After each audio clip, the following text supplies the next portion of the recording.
നമസ്കാരം. ലോകത്തെ ഏറ്റവും വലിയ രണ്ടാമത്തെ വജ്ര വിപണി എന്ന നേട്ടം കൈവരിച്ചിരിക്കുകയാണ് ഇന്ത്യ. ഈ രംഗത്ത് രണ്ടാം സ്ഥാനത്ത് നിലനിന്നിരുന്ന ചൈനയെ മറികടന്നാണ് ഈ മുന്നേറ്റം ഇന്ത്യ സാധ്യമാക്കിയിരിക്കുന്നത്. അതേസമയം വിവിധ രംഗങ്ങളിൽ എന്ന പോലെ വജ്ര വിപണിയിലും ചൈന പിന്നോട്ടു പോകുന്നുവെന്ന സൂചന കൂടിയാണിത്. ഇന്ത്യയെ സംബന്ധിച്ച് ഇപ്പോൾ കൈവന്നിരിക്കുന്ന ഈ നേട്ടം രാജ്യത്തിന്റെ വികസന പാതയിലെ സുപ്രധാന ഏടാണ്. ഇതിലൂടെ ആഗോള ലക്ഷറി ലാൻഡ്സ്കേപ്പിലെ വലിയ മാറ്റമാണ് പ്രകടമാകുന്നത്. വജ്ര ഖനന വ്യാപാര രംഗത്ത് ആഗോളതലത്തിൽ ഏറ്റവും സ്വാധീനമുള്ള കമ്പനിയായ ഡി ബിയേഴ്സ് ഗ്രൂപ്പ് സിഇഒ അൽകുക്ക് ആണ് ലോകത്തിലെ ഏറ്റവും വലിയ രണ്ടാമത്തെ വജ്ര വിപണിയായി ഇന്ത്യ ചൈനയെ മറികടന്നുവെന്ന് വാർത്താ ഏജൻസിയായ ബ്ലൂംബെർഗിനോട് വ്യക്തമാക്കിയത്.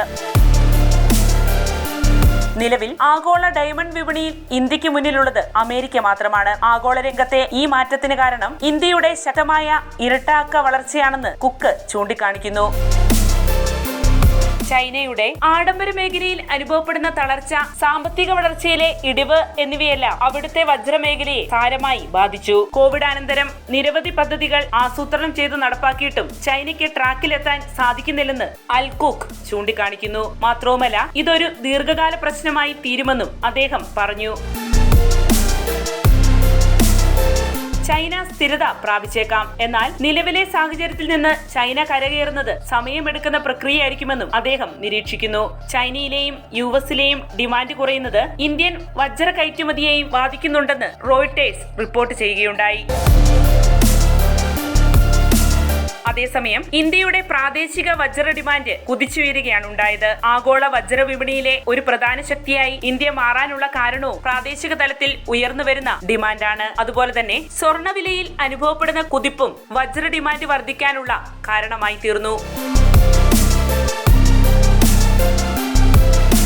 ആഗോളതലത്തിൽ ലാബ് ഡയമണ്ടുകൾക്ക് ലഭിക്കുന്ന സ്വീകാര്യത പ്രകൃതിദത്ത വജ്രത്തിന്റെ ആവശ്യകതയെ ബാധിക്കുന്നുണ്ട്. യുഎസിൽ ഈ ട്രെൻഡ് വളരെ പ്രകടമാണെന്ന് കുക്ക് ചൂണ്ടിക്കാണിക്കുന്നു. പ്രകൃതിദത്ത വജ്രങ്ങളുടെ ഉയർന്ന വിലയാണ് ലാബ് ഡയമണ്ടുകൾക്ക് ആവശ്യകത ഏറുന്നതിന് പ്രധാന കാരണം. എന്നാൽ പ്രകൃതിദത്ത വജ്രങ്ങളെ കൂടുതൽ ഫലപ്രദമായി പ്രോത്സാഹിപ്പിക്കേണ്ടതിന്റെ ആവശ്യകത ഡി ബിയേഴ്സ് ഗ്രൂപ്പ് സിഇഒ അൽകുക്ക് വ്യക്തമാക്കുകയും ചെയ്തു.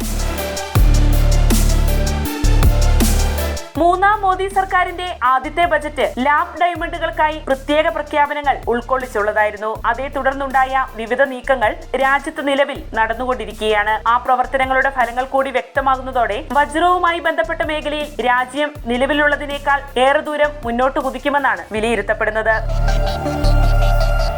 ഇന്ത്യയുടെ വജ്രവിപണി വികസന പാതയിൽ മുന്നേറിക്കൊണ്ടിരിക്കുന്നതിനാൽ ആഗോള ഡിമാൻഡ് പാറ്റേണുകൾ രൂപപ്പെടുത്തുന്നതിൽ ഇത് കൂടുതൽ നിർണായക പങ്ക് വഹിക്കുമെന്ന് വിശകലന വിദഗ്ധർ വിലയിരുത്തുന്നു. ചൈന അഭിമുഖീകരിക്കുന്ന ആഡംബരമാന്ദ്യവും ഇന്ത്യയുടെ ശ്രദ്ധേയമായ വളർച്ചയും ആഗോള വജ്ര വ്യവസായത്തിൽ വലിയ മാറ്റമാണ് സൃഷ്ടിച്ചിരിക്കുന്നത്. ഇത് ആഗോളതലത്തിൽ ആഡംബര ആഭരണ മേഖലകളിൽ ഇന്ത്യയുടെ സുപ്രധാന സ്ഥാനം അടയാളപ്പെടുത്തുന്നു. വാർത്തയുടെ നിറം തേടി തനി നിറം.